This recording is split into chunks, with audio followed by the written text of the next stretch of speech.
Hello everyone, आपका स्वागत है वन स्टडी पर। आज हम पढ़ने वाले हैं ठोस में दोष। अब ठोस में दोष क्या होते हैं तो पहले ही मैं बता चुका हूं कि ठोस जो होते हैं परमाणु से मिलकर बना होता है।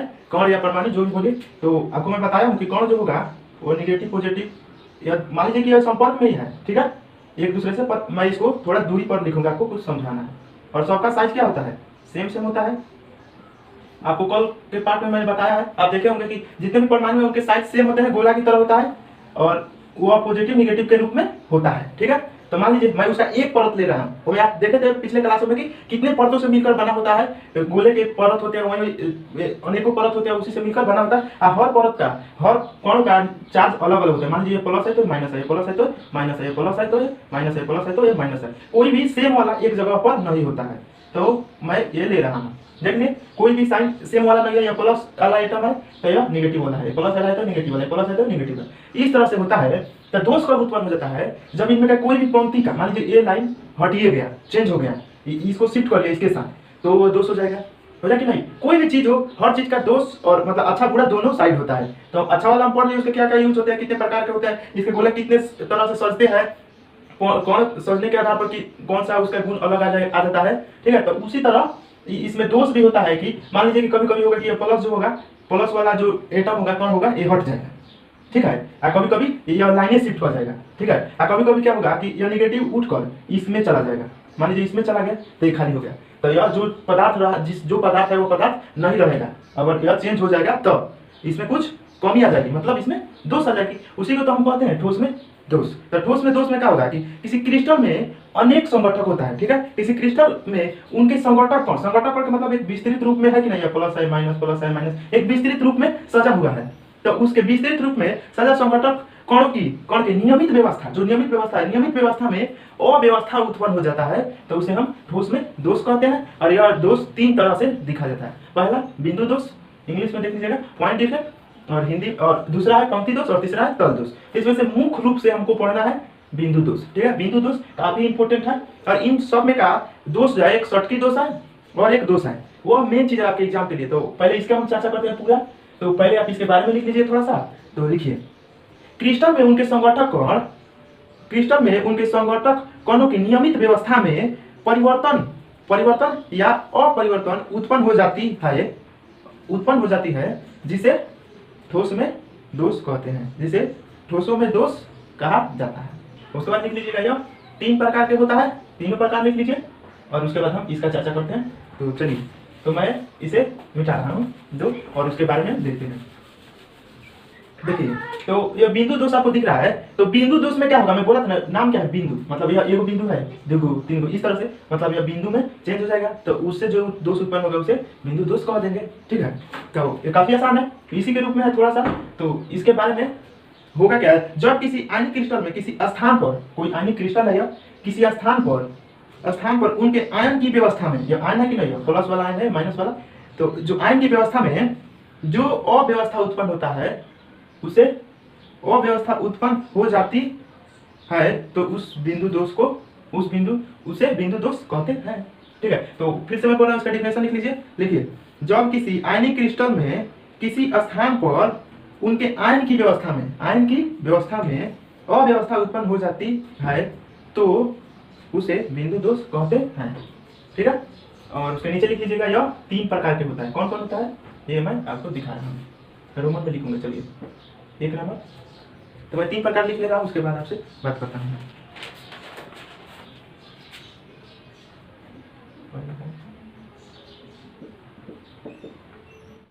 चलिए, तो क्या बिंदु दोष का डिफिनेशन हो गया। यह मुख्य रूप से तीन प्रकार के होता है। तो तीन प्रकार देख रहे हैं। फर्स्ट है स्टाइकियोमेट्रिक दोष, इंग्लिश में भी इसी तरह लिखता है और हिंदी में भी सेम। हिंदी में आपको देखना है रस समीकरण दोष होता है, लेकिन बुक में और एग्जाम में पूछेगा ना, तो इंग्लिश को हिंदी में लिख देता है और वहां आप पढ़े रहिएगा, रस समीकरण दोष दे देगा इसको, तो कंफ्यूज हो जाएगा। इसलिए आपको दोनों ध्यान में रखना है, ठीक है, इंग्लिश हिंदी दोनों। और दूसरा है नॉन स्टाइकियोमेट्रिक दोष और तीसरा है अशुद्धता दोष, ठीक है। तो हम एक एक करके चर्चा करेंगे। तो पहले चर्चा करते हैं स्टाइकियोमेट्रिक दोष के बारे में, ठीक है। तो मैं इसे मिटा रहा हूं।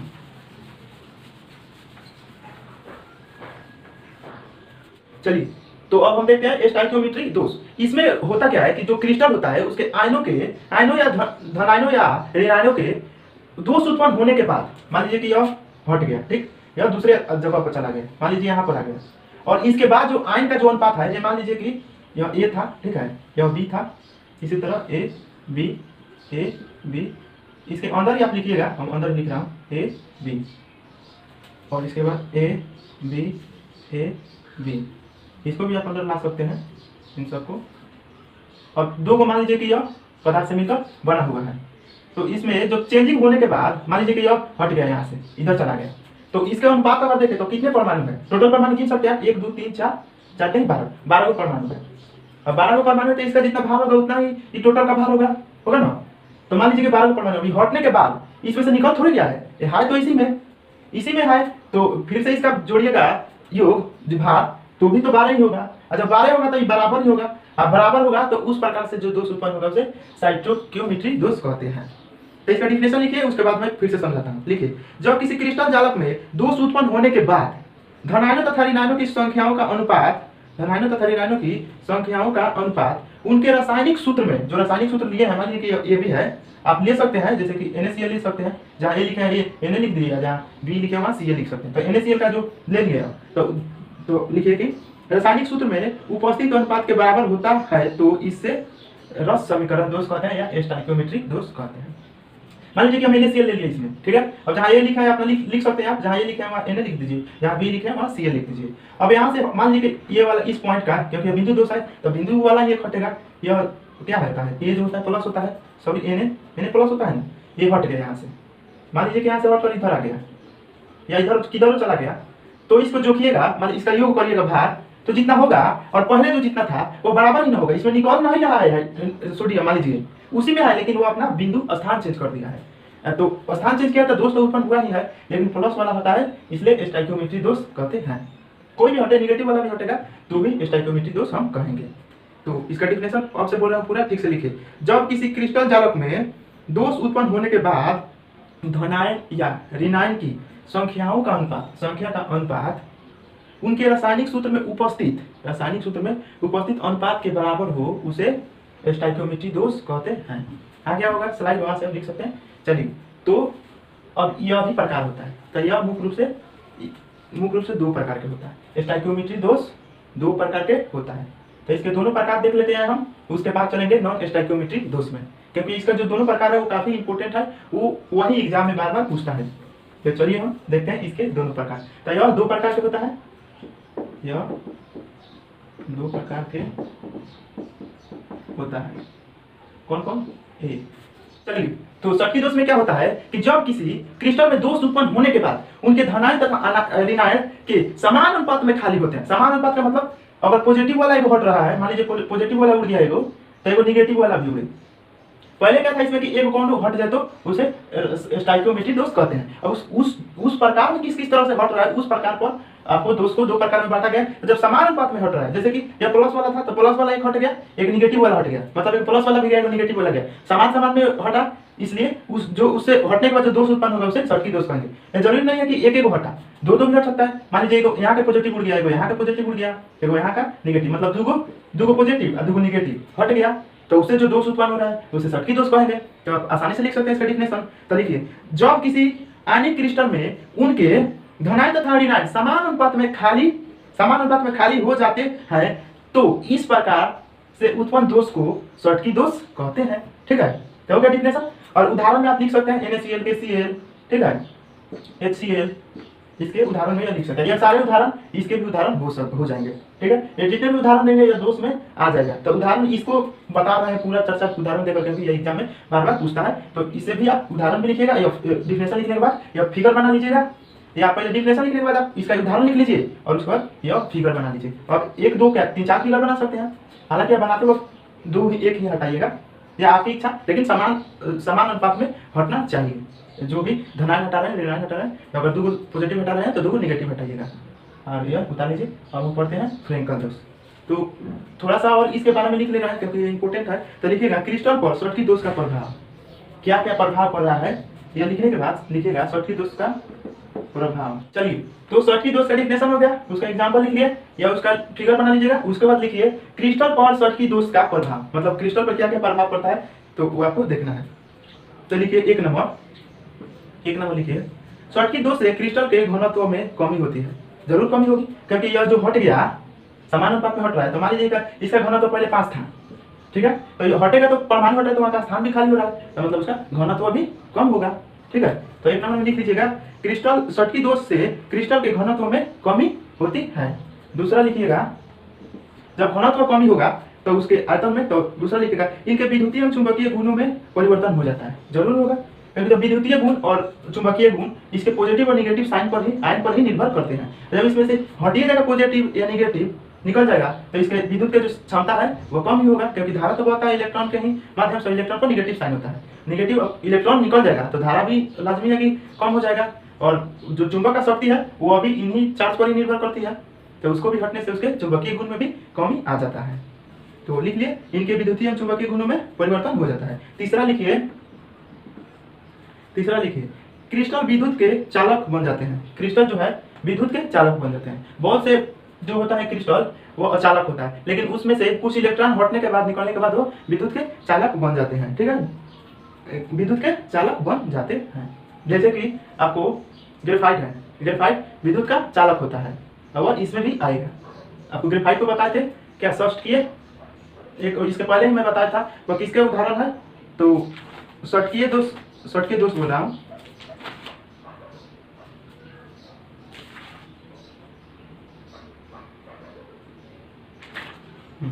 जैसे कि हीरा है, तो हीरा जो है षष्ठ फलकीय त्रिविमीय संकुलन के रूप में बंधे रहते हैं और विद्युत का वो सुचालक होता है।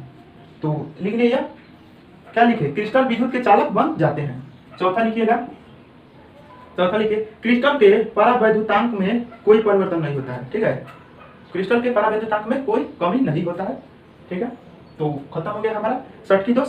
अब हम पढ़ेंगे फ्रेंकल दोष, ठीक है। फ्रेंकल दोष खत्म करने के बाद इसका जो बिंदु दोष का दूसरा पार्ट है वो हम पढ़ेंगे। तो चलिए पढ़ते हैं फ्रेंकल दोष।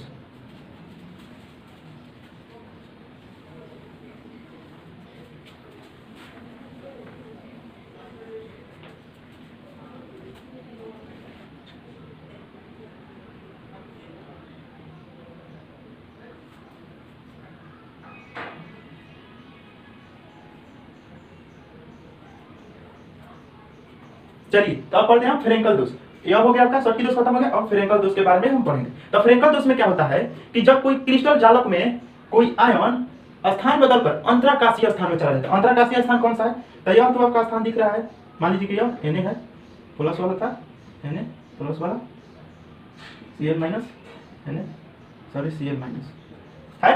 तो इसमें का जो स्थान यह तो दिख रहा है, यह स्थान है कि हम परमाणु कौन स्थान आपने घेर रहा है। अब अंतराकाशीय स्थान होता है, इसके अलावा जो दिख रहा है यह स्थान, यह सभी स्थान, अब यह सभी एक दूसरे से जुड़ा रहता है। जितने भी परमाणु एक दूसरे से संपर्क में रहता है, तो आप इसे भी फिगर बनाते समय ध्यान रखिएगा, सब संपर्क में है। समझाने के लिए मैंने आपको थोड़ा दूरी देकर किया है। तो अंतराकाशीय स्थान कौन सा है, जो यह स्थान दिख रहा है खाली, यह सब दिख रहा है ना, यही सब हो गया आपका अंतराकाशीय स्थान। तो जब यह परमाणु निकलकर अंतराकाशीय स्थान में चला गया, तो मान लीजिए कि यही हट गया यहाँ से, ठीक है, और मान लीजिए कि यह यहाँ पर चला गया, यहाँ से यहाँ चला गया, तो हटने, इस तरह से हटने के बाद जो दोष उत्पन्न होगा उसे फ्रेंकल दोष हम कहेंगे। समझ में गया। तो यहाँ पर आपको ध्यान दीजिएगा, अगर यहाँ से सोडियम हट रहा है, यहाँ आ रहा है, तो इसके घनत्व में कोई परिवर्तन नहीं होगा। क्यों नहीं होगा, क्योंकि यह इसमें से निकल कर जा नहीं रहा है, यह इसी में है। और षटकी दोष में क्या था, यहाँ से समान अनुपात में हट जा रहा था, निकल जा रहा था, तो उसके भार में, उसके घनत्व में परिवर्तन होता था। लेकिन इसमें कोई परिवर्तन नहीं होगा, क्योंकि यह उसी परमाणु में है, उसी क्रिस्टल में उपस्थित है, निकला नहीं है, ठीक है। तो इसके फिगर समझ में आ गया। डिफिनेशन में भी यही इसका चलेगा, ठीक है। अब डिफिनेशन आप यहाँ से बदल भी सकते हैं, जैसे कि AgCl आप ले सकते हैं, KCl तो लिए ही थे, AgCl Ag ब्रोमाइड, क्या Ag किसका है, सिल्वर का है, AgZNS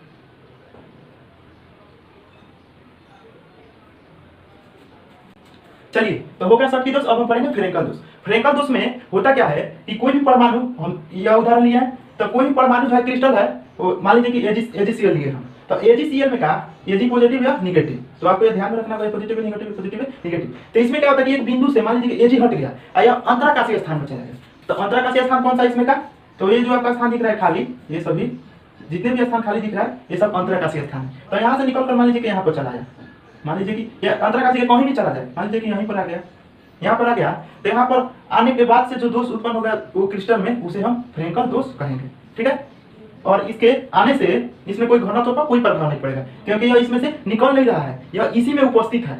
ठीक है, तो उसके घनत्व पर कोई प्रभाव नहीं पड़ेगा, उसके विद्युतायन या चुंबकीय गुण या विद्युतीय गुण पर भी कोई प्रभाव नहीं पड़ेगा, क्योंकि यह उसी में उपस्थित है। तो इसका डिफिनेशन लिख सकते हैं फ्रेंकल दोष का। तो लिखिए, जब किसी आयनिक क्रिस्टल जालक में कोई धनायन अपना स्थान खाली कर अंतराकाशीय स्थान में, किधर, अंतराकाशीय स्थान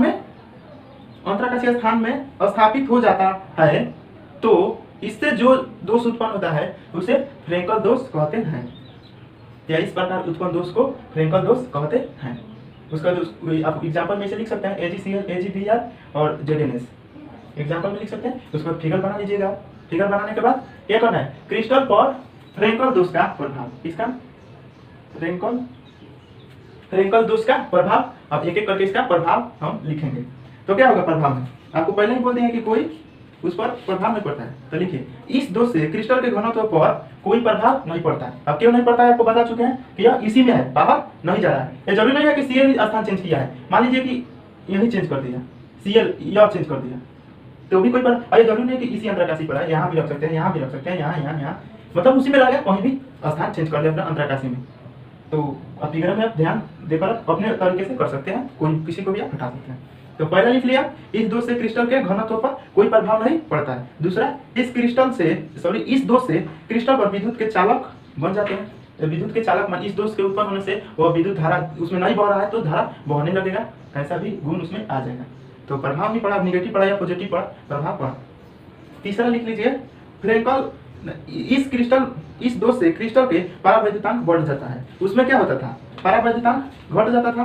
ठीक है, तो षटकी दोष में परावैद्युतांक पर कोई प्रभाव नहीं पड़ता था, लेकिन इसमें परावैद्युतांक बढ़ जाता है। तो आपको अंतर पड़ेगा जब षटकी दोष और फ्रेंकल दोष में अंतर लिखने का, तो वह ध्यान में रखिएगा और अंतर उस तरह से लिख सकते हैं कि इसमें क्या होता है, इसके घनत्व में कमी हो जाता है, इसमें घनत्व पर कोई प्रभाव नहीं पड़ता है, या विद्युतीय गुण चुंबकीय गुण में कमी आ जाती है, इसमें कोई प्रभाव नहीं पड़ता है। और तीसरा लिख सकते हैं, इसमें परावैद्युतांक पर कोई प्रभाव नहीं पड़ता, षटकी दोष में, फ्रेंकल दोष में परावैद्युतांक बढ़ जाता है। हो गया 3 गो। तो चलिए अब हम चलते हैं अगले इसके नॉन एस्टोमेटिक डिफेक्ट्स को। ये सब इसके बाद वाला जो पढ़ाऊंगा ये सब नोट्स के लिए है, उतना एग्जाम में नहीं पूछता है। चलिए, तो मैं चलता हूँ नॉन एस्टोमेट्रिक। चलिए, तो हम पढ़ते हैं नॉन एस्टोमेट्रिक दोष। तो इस दोष में क्या होता है, स्टोमेट्रिक दोष में क्या होता था कि जब दोष उत्पन्न होने के बाद धनायन तथा ऋणायन के समान, उनके जो दोष उत्पन्न होने के बाद से जो पदार्थ बन रहा है, क्रिस्टल बन रहा है, उसका अनुपात और जो पहले था उसका अनुपात जब बराबर होता था तो उसे हम स्टोइकोमेट्रिक दोष कहते थे। और इसमें जस्ट उल्टा कर दीजिए कि बराबर नहीं होगा तो उसे हम नॉन स्टोइकोमेट्रिक दोष कहेंगे। ठीक है, तो कोई प्रभाव नहीं पड़ेगा, इसका डिफिनेशन में एग्जांपल में आ जाएगा।